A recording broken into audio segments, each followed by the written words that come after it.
हम लोग प्राचीन इतिहास में हम लोग क्या पढ़ रहे थे?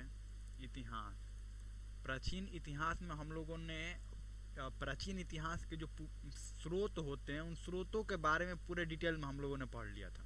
वो हम लोगों का चैप्टर हो गया था ख़त्म। उसके बाद हमने क्या बोला था आपसे कि ऑब्जेक्टिव क्वेश्चन करवाएंगे, ठीक है। ऑब्जेक्टिव क्वेश्चन अब कहाँ कहाँ से ये रहेगा? देखिए, ऑब्जेक्टिव क्वेश्चन है PYQ है, जिसको आप कह सकते हैं घटना चक्र PYQ ही होता है। PYQ plus test series plus expected आपके क्वेश्चंस जो हैं, ये सब का एक मिश्रण जो तैयार करके उसके बाद हम ऑब्जेक्टिव क्वेश्चन करवाएंगे। ऐसा नहीं कि इन सबका मिश्रण हो जाएगा 150-200 क्वेश्चन, नहीं। जो आउटडेटेड क्वेश्चन है PYQ में, जो बहुत पहले ही छोटा छोटा क्वेश्चन पूछा जाता था, वो क्वेश्चन अब इसमें लिए भी नहीं है। वो जो नया पैटर्न पर जो क्वेश्चन नए तरीके से पूछा जा रहा है वही सब क्वेश्चन इसमें रहेगा। टेस्ट सीरीज जो आप टेस्ट सीरीज लगाते टेस्ट सीरीज का क्वेश्चन रहेगा और एक्सपेक्टेड जो क्वेश्चन है वो रहेगा। तो चलिए हम लोग क्लासेस शुरू करते हैं, और कोई भी आपको इसमें डाउट हो, इसका ऑब्जेक्टिव क्वेश्चन देखने के बाद हम लोग अगला चैप्टर क्या करेंगे, शुरू करेंगे, ठीक है। तो चलिए हम लोग क्लासेस को करते हैं शुरू, और सबसे पहले क्वेश्चन की तरफ हम लोग बढ़ते हैं। पहला क्वेश्चन हम लोग का क्या है कि निम्नलिखित में से कौन सा कथन पुरातात्विक स्रोत से जुड़ा हुआ है? कौन सा कथन पुरातात्विक स्रोत से जुड़ा हुआ है? इनमें उत्खनन, सबसे पहला हम लोगों का इनमें उत्खनन, शिलालेख, मुद्रा शास्त्रीय स्रोत में पाई गई संरचनाएं और वस्तुएं शामिल है। मतलब ये पुरातात्विक स्रोत में क्या ये सब शामिल होता है? उत्खनन में शिलालेख, मुद्रा शास्त्रीय स्रोत, ये सब वस्तुएं शामिल होता है क्या? बिल्कुल बिल्कुल होता है। तो पहला सही है, पुरातात्विक स्रोत में शामिल होता है। दूसरा, प्रागैतिहासिक काल और हड़प्पा संस्कृति के बारे में हमारा पूरा ज्ञान मतलब पूरी तरीका से उत्खनन से प्राप्त स्रोतों पर आधारित है, ये भी सही है। प्रागैतिहासिक काल, आपको काल हमने 3 तरीके से बताया था। एक बार आप थोड़ा सा रिवीजन कर लीजिए, यहाँ पर देखिए रिवीजन भी करवाते साथ साथ कई क्वेश्चन यहाँ पर हल होते चलेंगे। सबसे पहला काल हम लोगों का था प्रागैतिहासिक काल था, ठीक है। दूसरा काल क्या था? ऐतिहासिक, ठीक है। और तीसरा काल क्या था? ऐतिहासिक काल था, ऐतिहासिक काल। अब हमने क्या देखा था कि प्रागैतिहासिक काल में लोग जो है यहाँ से कोई लिखित साक्ष्य नहीं मिला हुआ है, लिखना ही नहीं जानते तो लिखित क्या साक्ष्य मिलेगा? लिखित साक्ष्य नहीं मिला हुआ है। अर्ध ऐतिहासिक से लिखित मिला तो है लेकिन हम पढ़ नहीं सके, लिखित मिला है लेकिन हम पढ़ नहीं सके हैं। यहाँ पर लिखित मिला है, और यहाँ पर सिर्फ जानने का, प्रागैतिहासिक इतिहास जानने का सिर्फ हमें पुरातात्विक स्रोत ही है। पुरातात्विक स्रोत का मतलब ये हुआ कि जो हमें उत्खनन से प्राप्त है। यहाँ पर भी पुरातात्विक मिला हुआ है, यहाँ पर भी पुरातात्विक मिला हुआ है, लेकिन यहाँ लिखित और पुरातात्विक दोनों है। यहाँ लिखित मिला है लेकिन हम पढ़ नहीं पाए हैं, पुरातात्विक से ही हमें काम चलाना पड़ता है, और यहाँ लिखित मिला ही नहीं है। तो यहाँ पर क्या कह रहा है? प्रागैतिहासिक काल, हड़प्पा संस्कृति और हड़प्पा किसमें देखे? इसमें पाषाण काल आता है, पाषाण काल, इसमें हड़प्पा आता है, हड़प्पा। ये वैदिक काल के आगे सब ऐतिहासिक काल है, इसमें दोनों स्रोत मिल जाते हैं। तो पाषाण काल यानी प्रागैतिहासिक काल और हड़प्पा काल के बारे में हमें पूरी तरीके से किस पर हम लोग हैं? पुरातात्विक यानी कि उत्खनन पर ही हम लोग आश्रित है। यानी हम लोग का इसमें ऑप्शन हो जाएगा सी नंबर 1 और 2 दोनों। चलिए हम लोग नेक्स्ट क्वेश्चन की तरफ मूव करते हैं। अगला क्वेश्चन क्या है? इसका PDF भी हम क्या करेंगे, दे देंगे, लेकिन एक्सप्लेनेशन आप यहाँ पर तो नहीं ना देख पाएंगे, एक्सप्लेनेशन से आपका रिवीजन भी हो जाएगा। निम्नलिखित में से भारतीय पुरातत्व सर्वेक्षण विभाग, यहाँ पर विभाग होना चाहिए था, विभाग के प्रथम महासर्वेक्षक थे, कौन थे? James Burgess, Alexander Cunningham, James princess या जेम्स फर्गुसन। तो ये अलेक्जेंडर कनिंघम थे। इन्होंने ही 1861 में भारतीय पुरातत्व विभाग की स्थापना किया था। किसने? अलेक्जेंडर कनिंघम ने किया था। चलिए आगे बढ़ते हैं, अगले क्वेश्चन की तरफ हम लोग बढ़ते हैं। सम्राट अशोक के दरबार में आने वाला राजदूत कौन था? Dionysius, Megasthenes, Niccolo Conti, D इनमें से कोई नहीं। तो ये डायोनीसियस था, ध्यान रखिएगा, डायोनीसियस। अब डायोनीसियस, और एक बात जो उसके दरबार में आया था, चंद्रगुप्त मौर्य के दरबार में आया था, चंद्रगुप्त चंद्रगुप्त मौर्य के दरबार में ये मेगास्थनीज था। इसके बेटा बिंदुसार के दरबार में आया था, बिंदुसार के दरबार में। तो सीरिया नरेश, सीरिया से आया था, सीरिया नरेश द्वारा राजदूत भेजवाया गया था, ध्यान रखिएगा। और ये उसका वो सीरिया नरेश द्वारा एक राजदूत आया था, ठीक है। अब उसके बाद यहाँ पर अब इसके अशोक के दरबार में जो आया था, अशोक के दरबार में क्या कौन आया था, डायोनिसियस आया था, ध्यान रखिएगा, डायोनिसियस आया था। इसका नाम थोड़ा ध्यान से पढ़िएगा क्योंकि ये नाम थोड़ा अलग टाइप का है।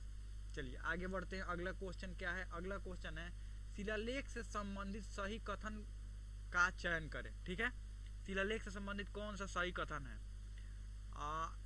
यह हमें इतिहास का सही और वैज्ञानिक ज्ञान प्राप्त करने में मदद करता है। यह किसी शासक, राजवंशी घटनाओं, विकास, उपलब्धियों के बारे में जानकारी देता है। बिल्कुल दोनों सही है। ये इतिहास के क्या होता है, शिलालेख हमें वैज्ञानिक ज्ञान प्राप्त कराता है, एकदम सही सही लिखित ज्ञान प्राप्त कराता है। तो ये ए और बी दोनों हो जाए, मतलब 1 और 2 दोनों हो जाएगा, ठीक है। चलिए आगे। सबसे पुराना ब्राह्मण साहित्य कौन सा है? ब्राह्मण साहित्य कौन सा? आरण्यक, उपनिषद, स्मृति, वेद, कौन सा है? तो ये वेद, इसका आंसर क्या हो जाएगा? वेद हो जाएगा, ठीक है। अगला कौन सा है? अगला क्या लिखा हुआ है? मनुस्मृति कब लिखी गई थी? तो मनुस्मृति कब लिखी गई थी? शुंग युग में, हुण युग में, मौर्य युग में या गुप्ता युग में? तो शुंग काल में ये लिखा गया था, ध्यान रखिएगा। मनुस्मृति कब लिखा गया था? शुंग काल में। उसी समय के पतंजलि भी थे, पतंजलि। जब भी आपको पतंजलि के बारे में पूछा जाएगा उसी समय के थे पतंजलि। चलिए पतंजलि के एक हमें लेख बताइएगा, मतलब सॉरी एक उनके द्वारा लिखित पुस्तक का नाम बताइएगा। अगला क्या है? निम्नलिखित का मिलान करें। तो यहाँ पर आ रहा है कि निम्नलिखित का मिलान करें, तो निम्नलिखित का मिलान करें। चलिए मिलान करना हम लोग क्या करते हैं, चालू करते हैं। समुद्रगुप्त, तो समुद्रगुप्त का जो समुद्रगुप्त किससे संबंधित है? इलाहाबाद स्तंभ से है, ठीक है, इलाहाबाद स्तंभ से है। उसके बाद रुद्रदामन किससे है? जूनागढ़ से है, रुद्रदामन का जूनागढ़ अभिलेख है, ये सब अभिलेख है, ठीक है। और ये शासकों के नाम है। उसके बाद यहाँ पर कह रहा है कि खारवेल हाथी गुफा से संबंधित था, ये तो बतेबे किए थे, ठीक है। राजा चंद्र आप कहेंगे मेहरौली से, ये तो चंद्रगुप्त द्वितीय के मेहरौली संबंध है, उसी का नाम राजा चंद्र यहाँ पर लिखा हुआ है, चंद्रगुप्त द्वितीय, ठीक है। तो ये इसका आंसर सी हो जाएगा, हम लोग आंसर कौन सा हो जाएगा? सी हो जाएगा। चलिए आगे बढ़ते हैं। निम्नलिखित में से कौन सी इतिहास की पुस्तक कश्मीर के इतिहास से संबंधित है? कौन सी? राजतरंगिणी, देवल स्मृति, जातक, यजुर्वेद। तो ये राजतरंगिणी जो है वो संबंधित है, प्रारंभ से लेकर जो 12वीं सदी तक के इतिहास के बारे में बताती है। आइए किसके द्वारा लिखी गई थी? कल्हड़ के द्वारा, ध्यान रखिएगा। राजतरंगिणी किसके द्वारा? कल्हड़ के द्वारा। चलिए आगे बढ़ते हैं। अगला क्या है? त्रिपिटक कब लिखे गए थे? त्रिपिटक पहले समझिए, त्रिपिटक में कौन कौन आते हैं? विनय पिटक,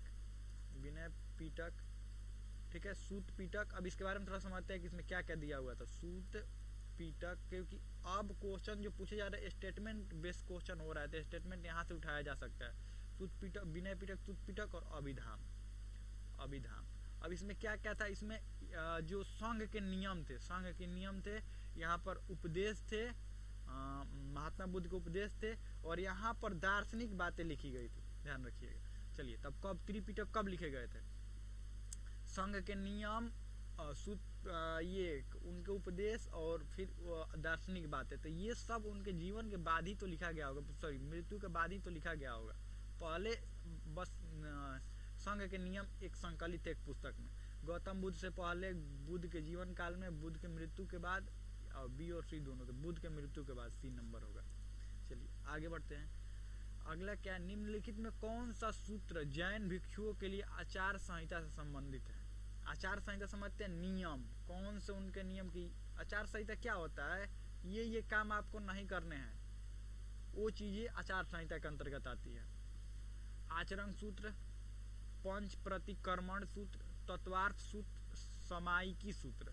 तो ये अचरांग सूत्र था, ध्यान रखिए। अचरांग सूत्र आचरण संबंधित, सॉरी आचार संहिता संबंधित, ध्यान रखिएगा।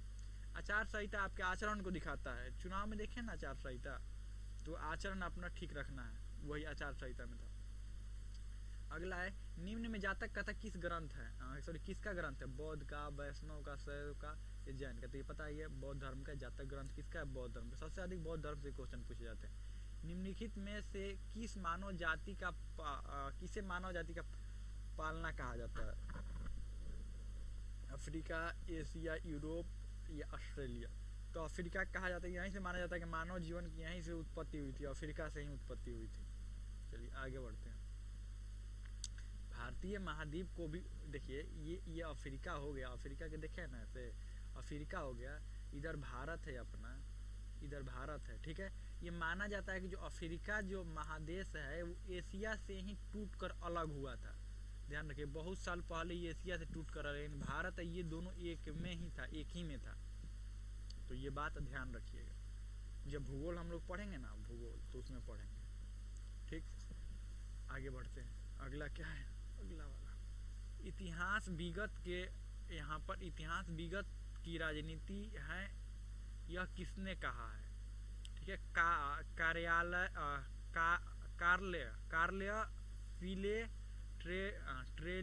ट्रेवेलियन स्ट्रॉबस, तो ये सीले ने कहा था, ध्यान रखिएगा। चलिए आगे बढ़ते हैं। अगला है होमो इरेक्टस का एक कपाल किस स्थल से प्राप्त हुआ है? नर्मदा घाटी में होशंगाबाद से, सोन घाटी में बागोर से, बेलन घाटी में बंस घाट से, नर्मदा घाटी में हथनोरा से। तो ये नर्मदा घाटी में होशंगाबाद से, होशंगाबाद ध्यान रखिएगा, कपाल होशंगाबाद से प्राप्त हुआ है, तो सबको पता ही है। निम्न में से किस वेद में प्राचीन वैदिक युग की संस्कृति के बारे में सूचना दी गई है? किस वैदिक युग के संस्कृति के बारे में किसमें सूचना दी गई? ऋग्वेद में, सामवेद, अथर्ववेद या यजुर्वेद? तो ये ऋग्वेद में सूचना दिया गया है, ध्यान रखिएगा। किस वेद में? ऋग्वेद में सूचना दिया गया है। आगे बढ़ते हैं। अब हम लोगों का ये समाप्त हो गया। इतना ही ऑब्जेक्टिव क्वेश्चन था। कुछ और ऑब्जेक्टिव क्वेश्चन पुस्तकों से थोड़ा संबंधित है, तो पुस्तकों वाला कुछ आपको दे देंगे हम टेलीग्राम ग्रुप में। अभी तक ज्वाइन नहीं किया तो उसका लिंक इसी वीडियो के नीचे डिस्क्रिप्शन में दिया गया, वहाँ ज्वाइन कर लीजिए। वहाँ पर ऑब्जेक्टिव क्वेश्चन इसका PDF भी दे देंगे। और कोई भी आपको डाउट हो, क्वेश्चन हो, तो आप कमेंट में पूछ लीजिए। इसके बाद हम लोग अगला चैप्टर शुरुआत करेंगे।